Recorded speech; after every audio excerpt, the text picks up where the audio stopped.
বিশ্বকাপে ভারত থেকে টাইগারদের ম্যাচগুলোর ভেন্যু স্থানান্তর নিয়ে কঠোর অবস্থান ধরে রাখল বাংলাদেশ। মঙ্গলবার আইসিসির কর্মকর্তাদের সঙ্গে ভিডিও কনফারেন্সে যুক্ত হন বিসিবির কর্তারা। এই বৈঠকের সত্যতা নিশ্চিত করেছে বাংলাদেশ ক্রিকেট বোর্ড বিসিবি। ওই বৈঠকে খেলোয়াড়দের নিরাপত্তার বিষয়ে নিজেদের অবস্থান থেকে বিন্দুমাত্র সরে দাঁড়ায়নি টাইগার প্রশাসন। যে করেই হোক ভারতের বাইরে বিশ্বকাপ খেলতে চায় বাংলাদেশ। গেল কয়েকদিন ধরেই টি-20 বিশ্বকাপে বাংলাদেশ দলের ভারত সফর না করা নিয়ে চলছে নানা আলোচনা। বিভিন্ন গুঞ্জন গুজবও ডালপালা মেলে সামাজিক মাধ্যমগুলোতে।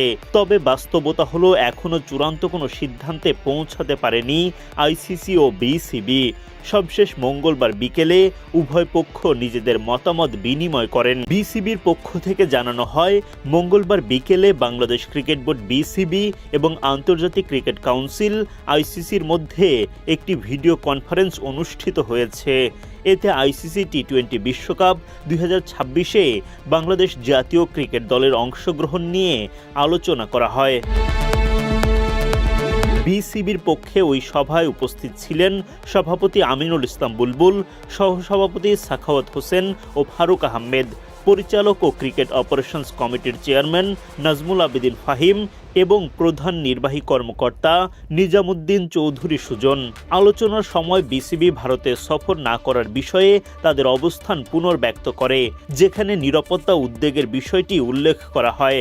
একই সঙ্গে বিসিবি আইসিসির কাছে বাংলাদেশ দলের ম্যাচগুলো ভারতের বাইরে আয়োজনের বিষয়টি বিবেচনার অনুরোধও পুনরায় জানায়। তখন আইসিসি জানায় যে টুর্নামেন্টের সূচি ইতোমধ্যেই ঘোষণা করা হয়েছে এবং বিসিবিকে তাদের অবস্থান পুনর্বিবেচনার অনুরোধ জানায়। তবে বিসিবি তাদের সিদ্ধান্তে অনড় থাকে। এমন অবস্থায় উভয় পক্ষই সম্ভাব্য সমাধান খুঁজে বের করার লক্ষ্যে আলোচনা অব্যাহত রাখার বিষয়ে সম্মত হয়। বিসিবির পক্ষ থেকে স্পষ্টভাবে জানানো হয়েছে, বিসিবি তাদের খেলোয়াড়, কর্মকর্তা ও স্টাফদের সার্বিক নিরাপত্তা ও কল্যাণ নিশ্চিত করতে প্রতিশ্রুতিবদ্ধ এবং একই সঙ্গে বিষয়টি সমাধানে আইসিসির সঙ্গে গঠনমূলকভাবে কাজ করে যেতে আগ্রহী। ফলে 2026 টি-20 বিশ্বকাপে বাংলাদেশের ভেন্যু স্থানান্তর নিয়ে জটিলতা এখনও কাটল না। আগামী মাসে ভারত ও শ্রীলঙ্কায় বসছে টি-20 বিশ্বকাপের পরবর্তী আসর। এখন বাংলাদেশ কোন ভেন্যুতে বিশ্বকাপ খেলে কিংবা গোটা আসরই বর্জন করে কিনা সেটাই দেখার অপেক্ষা।